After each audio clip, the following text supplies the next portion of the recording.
whatever the Hyundai you want. Hey, I'm Ricky Stenhouse Jr. G'day, I'm Marcus Ambrose. Hey, this is Kenny Rose, and you're listening to the Fuel Pod. This podcast covers all things motorsports. It's unfiltered, it's unabashed, and Ooh, we're going crazy.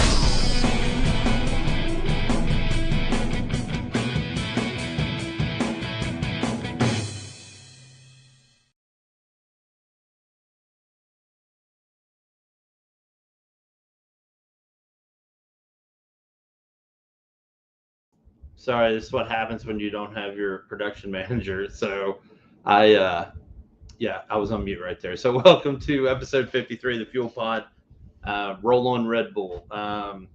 If you watched the race this weekend, you know Max Verstappen won again. And I was at work Monday and somebody was playing Roll On by Alabama on a Bluetooth speaker across the warehouse. And I thought, well, that's pretty pertinent because that's all they do. They just roll. Actually, they could title the song Roll Away because that's what they did this weekend. I think at some point he was 40 seconds ahead, but we'll get to that later. We're also going to talk IndyCar. They were in the Motor City of Detroit this weekend, and it was, I'm really just now really embracing IndyCar, which is weird for me because I typically embrace any form of racing. And I've always kind of watched it, but to tell you that I could name the last 20 world champions of IndyCar would be an absolute lie. So, it's one of those things I'm just getting into. So if you're getting into it, we'll get into it together. And then we're going to finish up with some NASCAR. They did the Illinois 300 this past weekend. Pretty much a dominant weekend, and we'll get to that in a little bit later. And then we'll close out with some news. And we got the rip from the paddock. And the biggest difference tonight, as you can see, my friend and cohort, Chad, is not with us tonight. He's kind of behind the power curve. He's hurting and tired tonight. So, sometimes life happens. I could use all the support you guys got tonight. I'm pretty worn out myself. So we're going to try to get through this thing, have some fun, and finish out episode 53. So without any further ado, let's get into Formula One. This past weekend, we had the Formula One Grand Prix d'España in Barcelona. I used to hate this track, but admittedly, it comes from the virtual world because there's a turn on this track that's just absolutely horrid that eats my lunch every time I go through it. But I've since overcame that fear and got through it. But I now kind of like this track. I didn't like what I saw out there this weekend in a lot of different places, and I know some of you guys watched it as well. I know Diddy watched it, and I know F1 Farmer and Chaz watched it as well as Chad. But it was an interesting weekend. I don't know what you guys thought, but we'll start with qualification, with the quali. Lando Norris, wait for it, came in P3 for quali. So obviously he had a competitive car. I mean, when I say competitive, I mean competitive from P2 to P20 or nobody's competitive with Red Bull.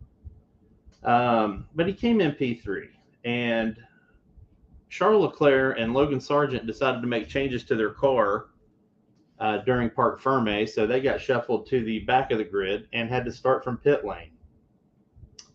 Checo, you guys know what kind of shit show he had last week, or at Monaco, rather.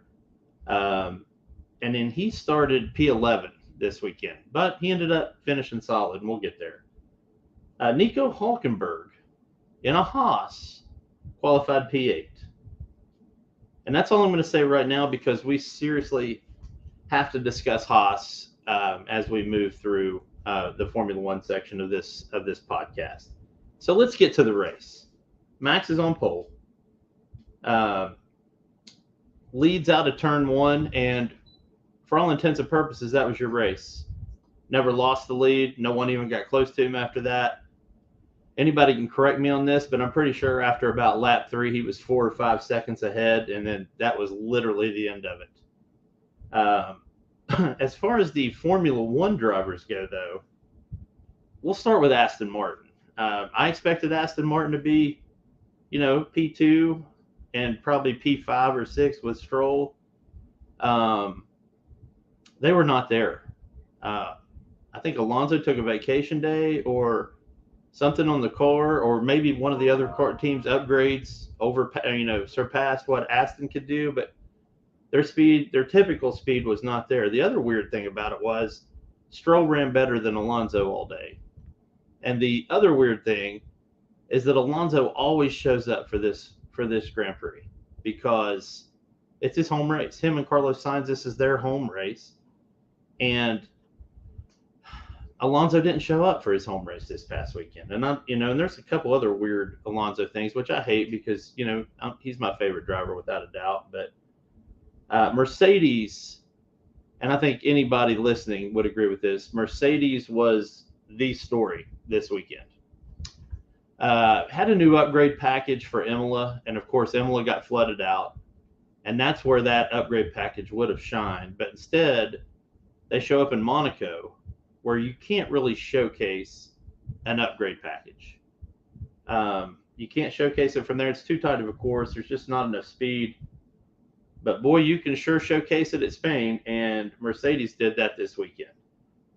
They looked confident. I thought they looked aggressive. Russell's always kind of aggressive. And then Russell had the comedic relief for the weekend with the whole rain comment, like he was saying, hey, there's rain on turn 5, there's rain on turn 5. And then a lap later, he was like, no, my bad. It was my sweat. And we got that on full comms on F1 TV, which I thought was hilarious. And they didn't let him forget it in the post-race as well. Alpine had a strong showing this week. And we know Ocon did very well at Monaco and held his own. Gasly did well this weekend as well. The whole Alpine team in general, they're kind of on an uptick right now. If you disagree with me, that's fine. You can put it in the comments. We'll talk about it a little more. But I really thought that, Ocon showed up to play, and so did Pierre Gasly. Pierre Gasly actually looked like he was back in, 2 years ago Gasly form. So it was kind of cool. McLaren, oh God, they're one of the most famous teams, the most storied teams in Formula One. And this past Sunday was just, it was absolutely god-awful. So right at the beginning of the race, and I think it was turn 2 or 3, and Lando says that he was just in there and he got hit, but it looked like he turned into a guy and then lost part of his front wing, and then, of course, his race is over at that point anyway. Piastri had some decent runs, but all the runs were from the rear of the field, nothing from the middle, really. So not a great day for McLaren in general. Also, the post-race interview, if you've got F1 TV or YouTube and you can access Lando's post-race interview, it was absolutely he was completely dejected. He basically could have had "I hate McLaren" tattooed on my forehead. He's not having a good time. Okay, so for Diddy, you're going to have to, bite on a towel here. I'm going to move into Ferrari. Where do I start? Ferrari had a weird day. And, I realize that's a shocker. Sorry, got the crazy hand going because I'm about to rant. But Sainz was solid all day. Carlos Sainz was solid all day until his first pit stop. And I think his team screwed him on the strategy for his tires, and he let it be known. He was very loud and vocal about it. So they pull him in, they change tires. He doesn't like the setup. He was right to think so. He was doing very well. Leclerc started from pit lane, so his day was over before it even started. But again, this is one of those days where I think the drivers showed up to play and the team did not. There's going to be people that disagree with me on that, and then there's going to be people that are like, "Yeah, you're absolutely right. It's every week in and week out." And then you look at the interview with Charles Leclerc, and they're like, do you think this is something? Is it going to get worse before it gets better? And this and that. And he's like, "Well, I hope not." And he's like, "But we're not going to be competitive for a while." And if you're a fan, that's not what you want to hear. So it was really rough to watch that. However, Yuki Tsunoda, we've got to talk about Yuki Tsunoda. So just a banger of a drive for AlphaTauri on Sunday, to borrow the British parlance. And that car belongs in the back of the field. I don't think there's probably no Formula One fan that doesn't feel that car doesn't belong at the back of the field. I mean, it does. And he's driving the wheels off that car, and not a lot to show for it. I think he's got 2 points. Been 11th like 3 or 4 times. He's got shuffled out a couple times, but he's always in there and he's fighting, which is more than I can say for his teammate, who just seems to be doing laps out there or running into people. Yeah, so definitely Diddy. That is, well, if I can find my mouse cursor. There it is. Yeah, sorry guys, I'm wearing a couple hats tonight, so I might miss some of these, but yeah, Yuki did get screwed. Towards the end of the race, you know, it's Yuki on Zhou Guanyu. Yuki had the line going into turn 2, which is a slight left-hander back up the hill into another right sweeper. Joe thought he had the line. Well, anyway, he said that Yuki pushed him off the track, and he ends up going into the runoff area and coming back onto the track. I'm watching the race. Everybody that I know that watches it, we all watch the same thing. Yuki held his line. He didn't move. Joe was by no means equal in the lane with Yuki. I mean, it was maybe his front tires were in front of Yuki's rears, but that was about it. And then 2 laps later, Yuki gets slapped with a 5-second penalty, which, I mean, absolutely ruined. It dropped him 4 or 5 spots, I thought, maybe 3. And moved some other people into the points and moved Yuki out. So just an overall horrible day for him from a, you know, I don't even know what you call it, act of God, really. So, yeah, and Farmer, you're right. That's probably the first time I've ever heard Joe whine. He was whining. You know, Joe's usually Mr. Composure on the track, and yeah, he was like, he pushed me off, and there we go, and that was the end of it. So my question to you, if you're listening tonight, is have the rest of the field just written off Red Bull? I don't think you heard. I mean, you heard a couple comments from Russell about Red Bull, but everybody else was talking about who was immediately around him, and that's not abnormal for Formula One. But I mean, it just feels like nobody cares. They're just going to let Red Bull do their thing, and I'm sure that's not entirely true, and I'm sure we're missing a lot of information on it, but it just feels like nobody is coming to the table with it. So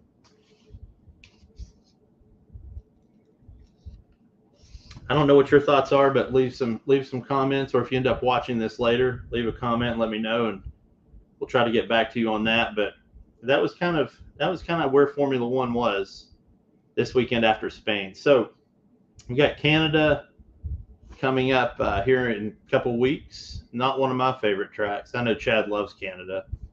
I'm not a big fan of it. I think the hairpin's kind of ridiculous. Oh crap! One more thing. Back to Spain. So at the end of the lap in the Spanish Grand Prix, that whole turn has been changed. They took out the ridiculous chicane on turn, I think it's 14. Farmer, correct me if I'm wrong, but I'm pretty sure it's 14. And they added, it just sweeps around to the right. So these guys were getting tremendous speeds coming off to the start-finish line. And I think we saw something like 108 overtakes. It was an overtaking fiesta out there this weekend. So that part of it was cool. I'm sure it was great for fans and nerve-wracking for teams. But yeah, it was a unique change to the track, and I'm looking forward to it on F123 when we finally get that here this weekend. So anyway, let's move on to some IndyCar.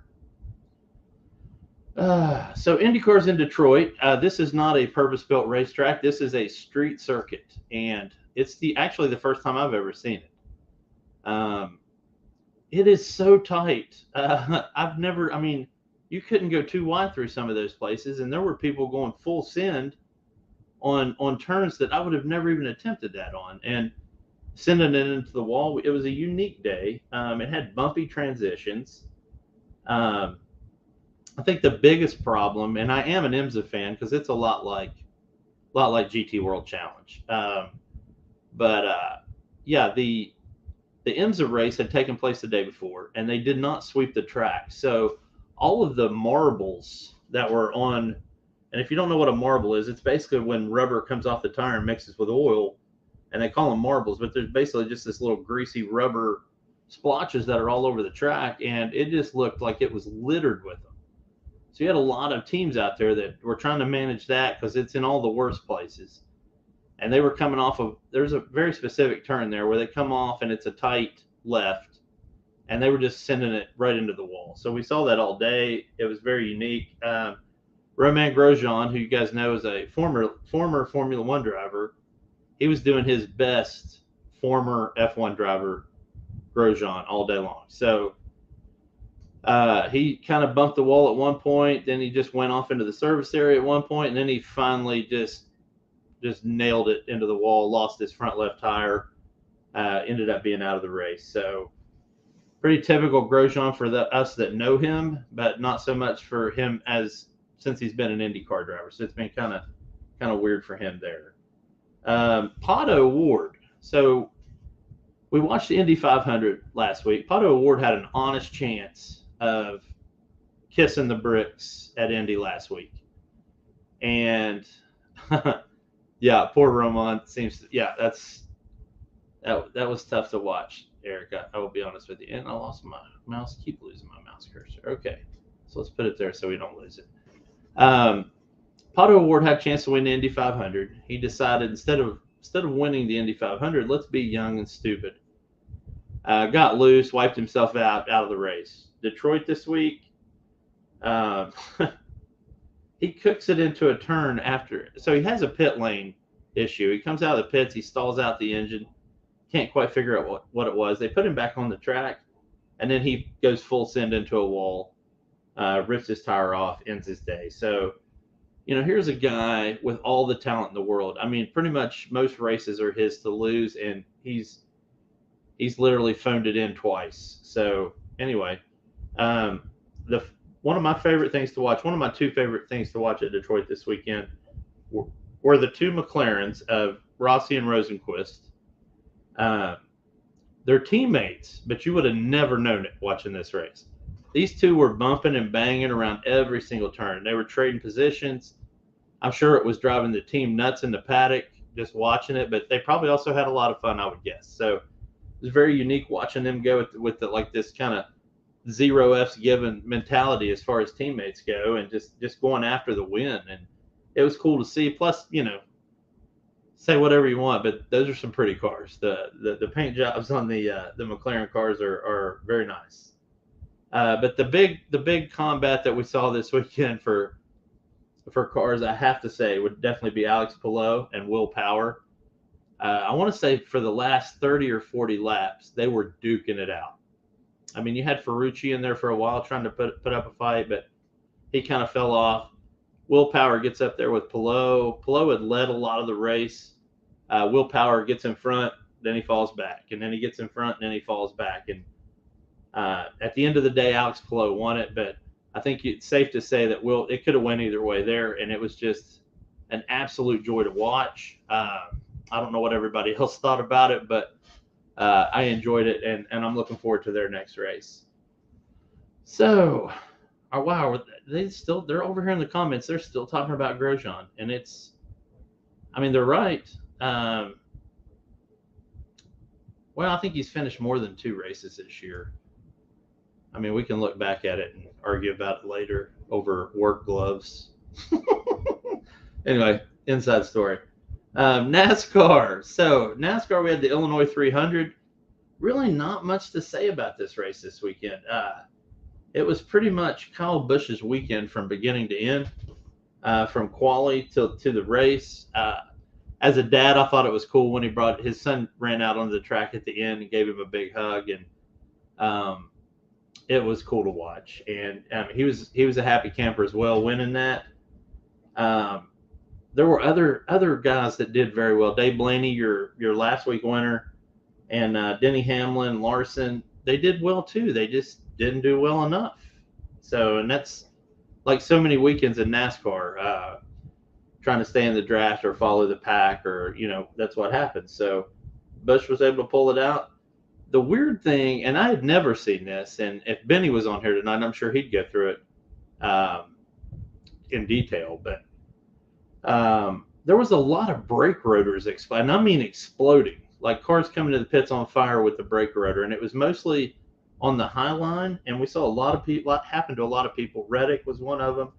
McDowell, Bubba Wallace, they'd all get on that high line, and all of a sudden you just see fire coming out of, front left or front right. Brake rotor just absolutely exploded. So it was a really unique race this weekend. If you got to watch it, if you didn't, YouTube is your friend nowadays. Especially if you're one of those people that doesn't like to watch full races, you can get 20 and 30-minute highlight videos on the old YT and just watch it that way on your lunch hour. Enjoy your lunch and catch up on your racing. So, Ripped from the Paddock. If you're new to the show tonight, Ripped from the Paddock is kind of a series that Chad and I launched about, I want to say, probably 4 or 5 weeks ago. And wow, crazy how fast we're going through this show with just one person. And I always thought I was the winded one. I can say whatever I want tonight because he's not the one on, but I always thought it was me that was dragging the show over that hour mark. And now I wish it was an hour, and it's only 27 minutes. So here we go. But Ripped from the Paddock is a new, it's our version of a Saturday Night Live skit, but where we take articles, usually from the Formula One website, but sometimes Indy, and we don't actually read the article.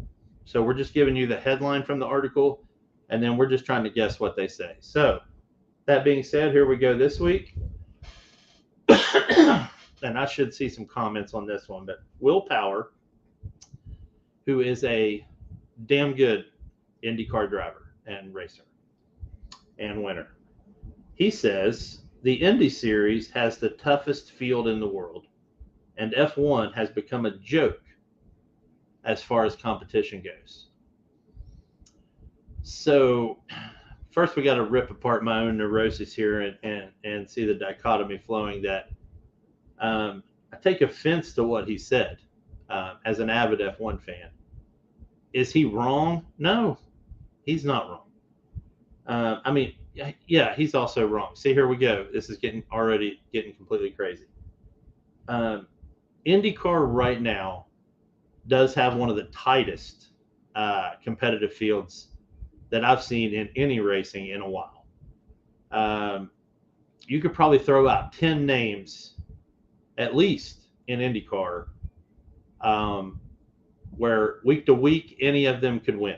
So look at it. You've got Pato O'Ward, you've got Alex Palou, you've got Will Power, you've got Ferrucci, you've got Ericsson, you've got Rosenquist, you've got, you could go all day. It's ridiculous. McLaughlin, Newgarden, Dixon, yeah, any of those guys can win a race. And you look at F1, well, you definitely got Verstappen. And because we're, 6 races in, the only 2 people that have won are Verstappen and Perez. So we know those 2 guys can win. We know some of the other guys have won an F1 race, but they currently can't do it in the car that they're in. Now, where I think IndyCar gets a huge advantage, and where I think you should be careful of getting on the Will Power hype train, is that IndyCar has basically 1 chassis and 2 power unit suppliers for every team. So it's Honda or Chevy, it's a Dallara, and that's your choices. With F1, they've all got different body designs. I mean, some of them are similar, but they're still different.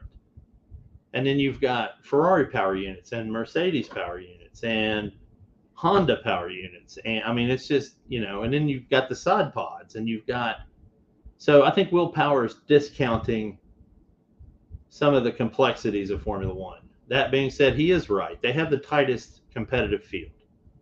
But calling Formula One a joke is a mistake. If it wasn't for Formula One, IndyCar wouldn't be as popular as it is. And if it wasn't for IndyCar, Formula One wouldn't be as popular as it is. So it's one of those things where they have to feed each other. And I would watch making comments like that if I was Will Power. But that's what I thought of that headline. I will now go back and read the article after the show. Next one. Ocon says Alpine have made huge step forward as he insists they can keep progress going. I agree, man. When we were doing predictions at the beginning of the year, I kind of thought Alpine, and you guys can go back and listen to that episode or watch it. I kind of thought Alpine would kind of be where they were last year. And then they started this year, and it was horrible. I'm thinking of the race, Eric, that you and I watched that just kept going and going and going, and red flag after red flag. And Alpine was nowhere in it. And then they ended up taking each other out at the end of the race. To the point that I know their CEO/race director was like, hey, if things don't change, we're getting rid of everybody kind of thing. And they did pull it together. And then Ocon pulls out a solid quali and finish at Monaco, does well this week. Gasly has shown signs of improvement. Of course, this is his first year in a new car. So I think they're back in the hunt, and I think other teams should be wary of that, especially if you're Aston Martin or Ferrari, or even Mercedes. I don't think McLaren's in that argument. It used to be Alpine versus McLaren, and it's not there. So I think McLaren will be lucky if they're competing with Haas and AlphaTauri at this point. Of course, Williams stands in a field all on its own. So that's where I think that article is going. And then last but not least, our sights are set on victory, says George Russell after Mega Drive. Hey, Jay, what do you think of that comment? Well, I'm going to say slow your roll, George. You guys were good this weekend. Are you ready for the Verstappen show yet? I don't think so, man. I don't think anybody is. So it's not just you.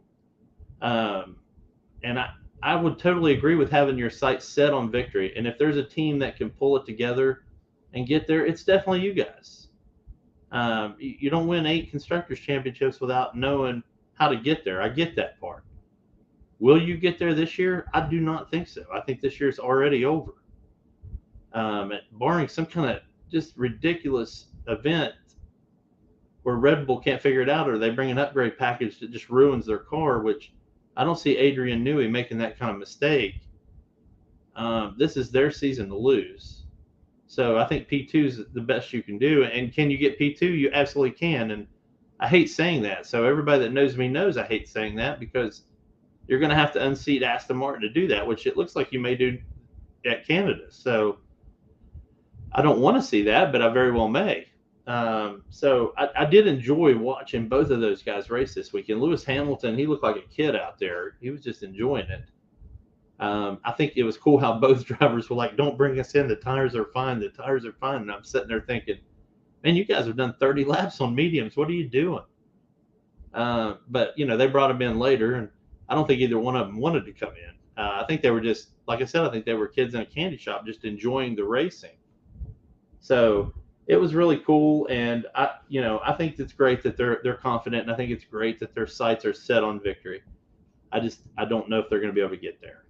So anyway, I'm Eric, I swear, man, I am trying to preach it. I really am. But we'll see where we go. So that's ripped from the paddock. Now, this weekend we have historically one of the greatest races of all time, which is the 100th running of the 24-hour Le Mans. It's going to be an interesting race this year for so many reasons. NASCAR is running an experimental Camaro ZL1 in this race, and since it's falling under the experimental category, they're not allowed to win anything. They're just in it to see if they can finish, which no NASCAR has done before. They sent 2 of them out last time in 1976, and both of them were out early. So it'll be interesting to see how well they do. they do have an absolute championship winning pedigree of drivers driving that car. So they got Rockenfeller, who has won the 24-hour Le Mans before. They got Jenson Button, who, if I'm not mistaken, was the 2009 Formula One World Champion. I think he was the last champ before Sebastian Vettel went on his run of 4 championships. Eric, you can correct me on that. But I think it was 2009. So he's in the car. And last but not least, since it is a NASCAR, you might as well have a real NASCAR driver in there. They've got Jimmy Johnson, who's ever how many thousands of NASCAR Cups he's won. I know that's complete hyperbole, and I know he's only won, probably less than 10, but I'm sure Diddy will correct me on that one. But those 3 guys in the car, I don't know which leg each one of them's doing. I haven't seen the order. I would assume Rockenfeller is going to be the anchor leg of that at the end. They're probably going to change out every 3 hours anyway. So, you could potentially see a lot of different. I guarantee you Jimmy Johnson will end up driving the least amount of hours simply because this isn't NASCAR and it's not a sprint. This is an absolute endurance race. So they're going to start at 3 p.m. on a Sunday or a Saturday, and they're going to finish at 3 p.m. on a Sunday. So there's a nighttime leg in there. Anybody that's ever watched Le Mans can tell you there's going to be rain at some point. Sometimes it comes at night. So it's going to be an interesting race. Yeah, Eric, that's a really good comment. I was going to actually say that, and then I keep losing my mouse cursor. There we go. Yeah, so it's a Rick Hendrick kind of project, but Garage 56 is the team that's managing that run for NASCAR. So that should be interesting. The other piece that's super interesting if you're a fan of endurance racing at all, Gazoo Racing, Toyota, Gazoo Racing, specifically the number 7 and 8 car, have absolutely dominated World Endurance Championship racing for years. Fernando Alonso, when he took his 1 or 2 years off of Formula One, he ran for Gazoo and won the 24-hour Le Mans and won. So Gazoo Racing, everybody's been trying to knock them off their pedestal. Enter Ferrari for the first time in hypercar in 50 years this year. I know it's Ferrari, and I know there's a lot of tifosi out there that are like, yeah, when's the other shoe going to drop? And it very well may. But what I can say this weekend, if you've seen the qualifying for Le Mans, AF Corsa Ferrari has unseated Gazoo for the top 2 grid positions for hypercar starting the 24-hour Le Mans this weekend. So probably for the first time in years, probably since Porsche, I would guess. Eric, you can weigh in on that, as I know you'll know. But I'd say before Gazoo, I'd say Porsche was the next group down that kind of dominated for a while. But anyway, yeah, Ferrari is going to be on the front row for the 24-hour Le Mans for the first time in a long time. So that'll be interesting to watch. I'm looking forward to it myself. This is a huge track. I think one lap is like 8.3 miles. I don't know what the record lap is there. I would guess somewhere in the neighborhoods of 3:30, 3 minutes and 30 seconds maybe. And that's cooking. That's going to be about as fast as you can get. So anyway, like a GT3 car probably does like a 4 minute, I would say, to get that one lap. But that's an 8-mile lap. It's got some of the most famous turns and stretches in all of racing. So if you get a chance, go on and watch a POV hot lap of Le Mans. Anybody, pick any of them. There's so many out there, and watch it. It's a really cool track, and it's been around forever. I think since the 20s. So anyway, if you get a chance to watch it this weekend. Probably not the whole 24 hours, or you'll probably pass out at some point. So watch some of it if you get a chance. Okay, so let's move on to podiums. It'll only be my podium this week, and I'm really missing my buddy tonight, man. I miss the back and forth that he and I have on this show, and I wish he was here, especially when we get to podiums, because I think we both look at the world of racing a little bit differently, and I really like his take on it sometimes because it just makes me, go, oh my God, I didn't even think about that. So anyway, I've got the only podium tonight. So my podium this week, and sorry about the music, I can't find it. So here we go. Number 3 on the podium for me is Alex Palou. I know how bad he wanted to win that Indy 500 last week and just couldn't pull it together. There was faster cars than him. But he still did a great job this week pulling out Detroit. So good job to you. Number 2 for me is Yuki Tsunoda. Because here's a guy. Number 1, not to quote Rudy, but he's 5 nothing. He weighs 100 nothing. He's just a spark plug in that cockpit when he gets angry. Could have got angry in his post-race interview, but was very composed. I mean, we're seeing a different Yuki Tsunoda, and he takes the good with the bad and just pushes on. And I like that about him, and I thought he did a stellar job, and I'll be rooting for him at Canada. And my number 1 this week is the Mercedes AMG F1 team. I don't think I've seen a bigger turnaround in a long time. And, they got ragged on for the zero pod. Then they tried to do zero pod again. They got ragged on. And they decided if I can't beat them, let's join them. And they've got this kind of modified partial Red Bull, partial Ferrari, whatever they've got going on right now.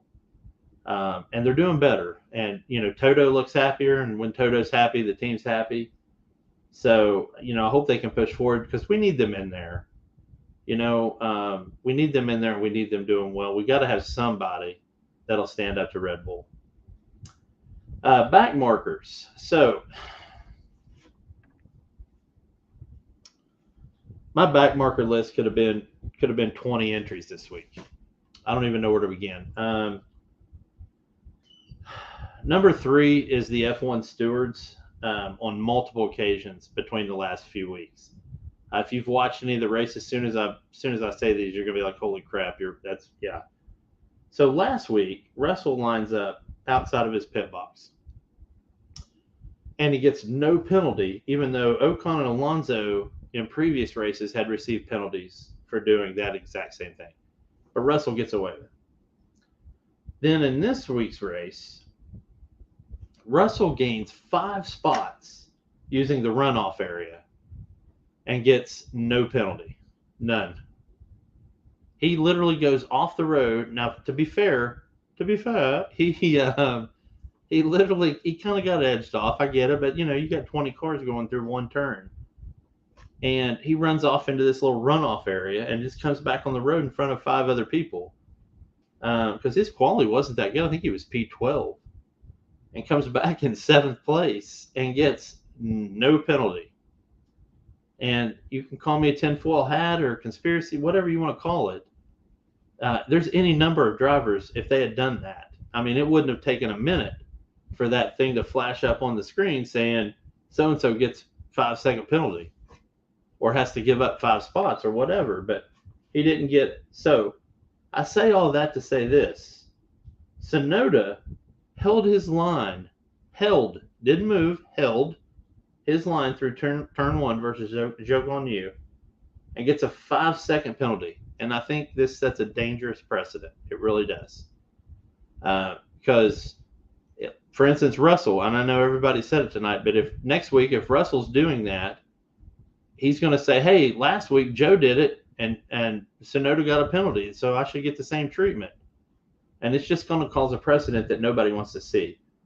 So my number 2 podium is the Ferrari identity crisis.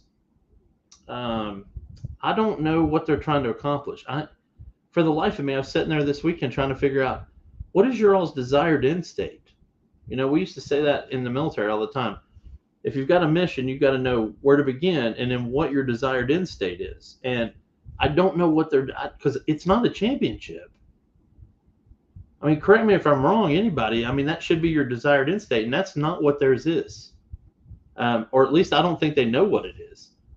I don't think they know which driver they want to favor. I know they always try to do this. We don't have a 1-2 driver, and I'm going to call BS on that on all 10 teams. You do.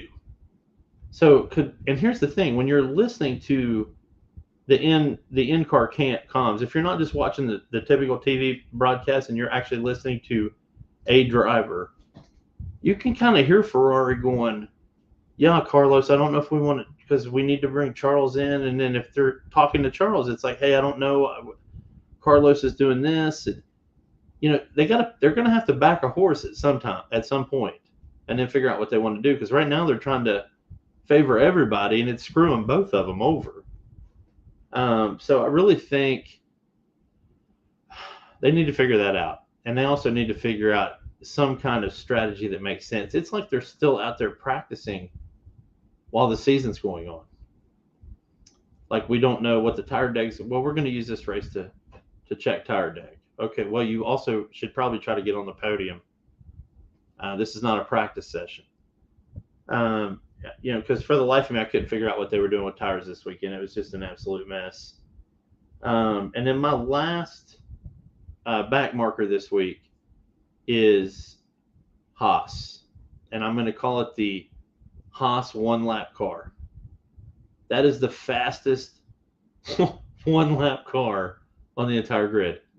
So Hülkenberg comes out of the pits in 19th place and gets fastest lap. And then he held on to that forever. I mean, forever. Then he comes in for his second pit stop, and I forgot where he came out, 15th or 13th, fastest lap.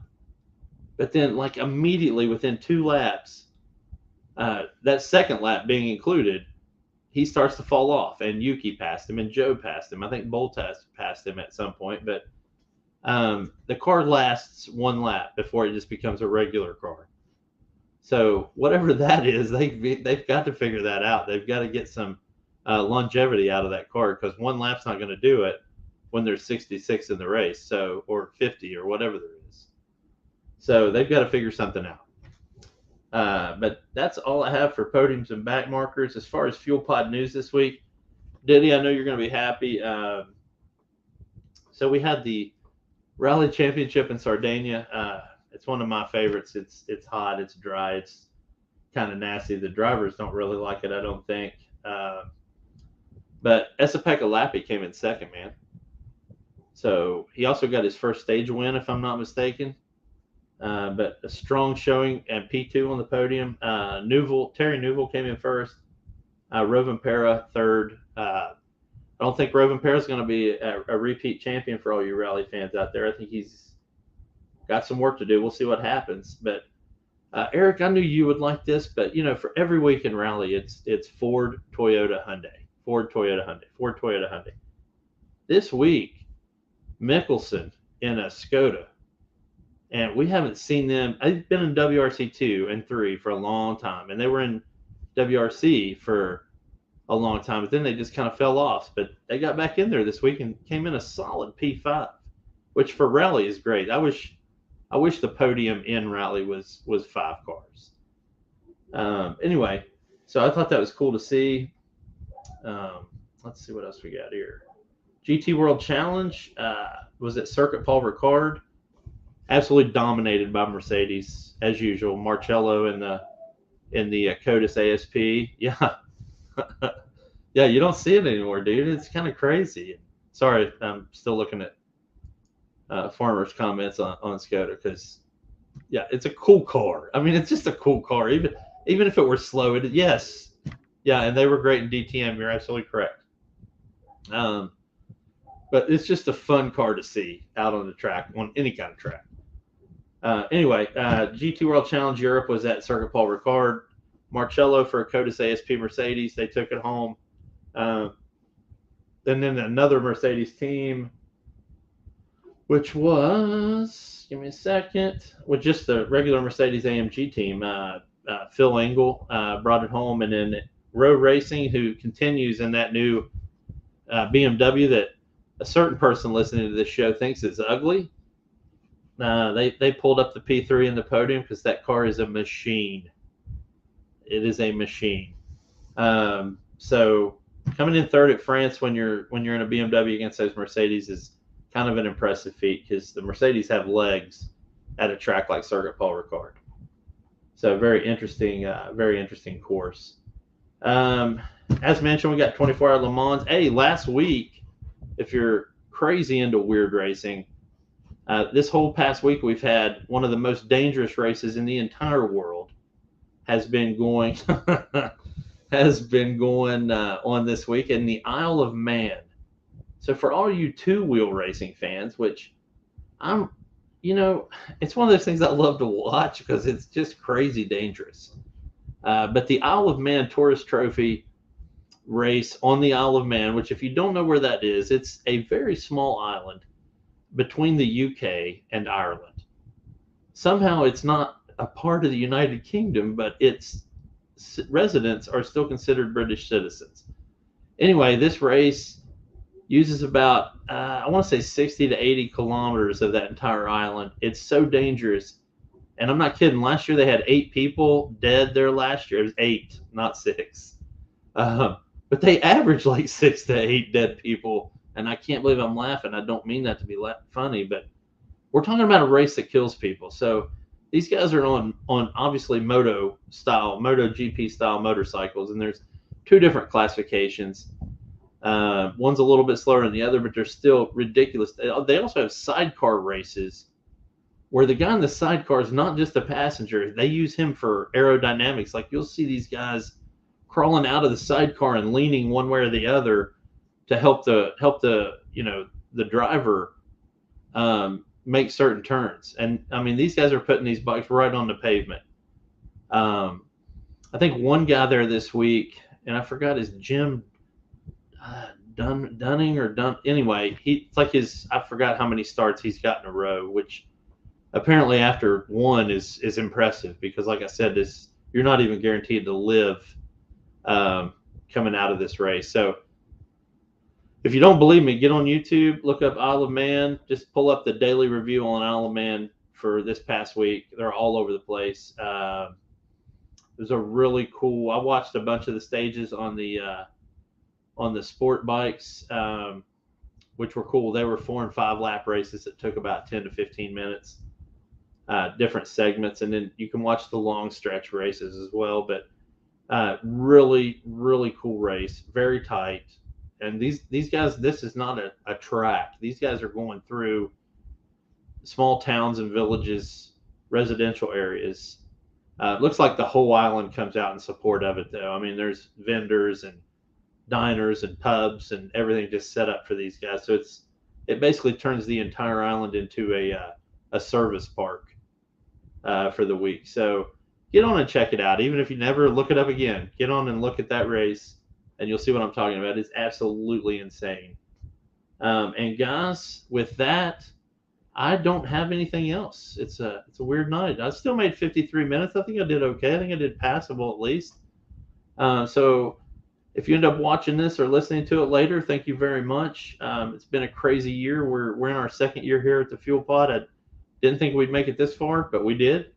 And we're going to keep on going. We'll have some Canada preview next week. We'll talk about the results from Le Mans. So thank you guys very much for hanging out with me tonight, and hope you watch us more moving forward.